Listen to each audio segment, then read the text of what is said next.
যোৰহাট জিলাৰ তিতাবৰৰ সীমান্তৱৰ্তী এলেকা ফুলবাৰীত অৱস্থিত আৰোহণ জাতীয় বিদ্যালয়ত গৰমৰ বন্ধত 13 জুলাইৰ পৰা 18 জুলাইলৈকে এটি সংগীতৰ কৰ্মশালা অনুষ্ঠিত হৈছিল।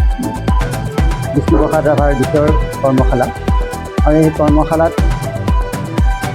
আমাকে আমন্ত্ৰণ কৰিছিল সমল ব্যক্তি হিচাপে।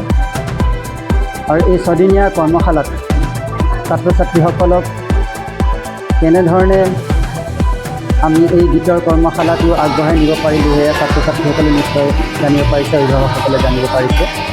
আৰু এই ভিতৰুৱা অতিকে পিছপৰা এই অঞ্চলত সংগীতৰ যি চৰ্চাৰ এক পথ সুগম কৰাৰ ক্ষেত্ৰত এই বিদ্যালয়ৰ অধ্যক্ষা কবিতা শইকীয়া বাইদেৱে যি পদক্ষেপ গ্ৰহণ কৰিছে, সেয়া নিশ্চয়কৈ প্ৰশংসনীয় পদক্ষেপ।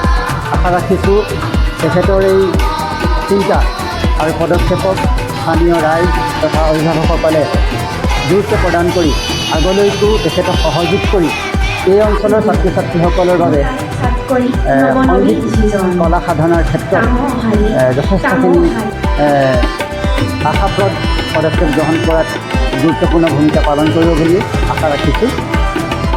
আৰোহণ জাতীয় বিদ্যালয়ৰ প্ৰেক্ষাগৃহত গ্ৰীষ্মকালীন কৰ্মশালাৰ সামৰণি অনুষ্ঠান আছিল। এই কৰ্মশালাটো অনুষ্ঠিত হৈছিল 13 জুলাইৰ পৰা 18 জুলাইলৈকে। এই কৰ্মশালাত প্ৰায় 1.5 কুৰি ছাত্ৰ ছাত্ৰীয়ে অংশগ্ৰহণ কৰিছিল। আৰু এই বিষ্ণুৰাভা গীতৰ কৰ্মশালাটোত প্ৰশিক্ষক হিচাপে আছিল শ্ৰী দ্বিজেন্দ্ৰনাৰায়ণ ৰাও, আৰু তেওঁ সহযোগী হিচাপে আছিল তিতাবৰ বিশিষ্ট তাবলাবাদক মীনাৰাম দাস ডাঙৰীয়া।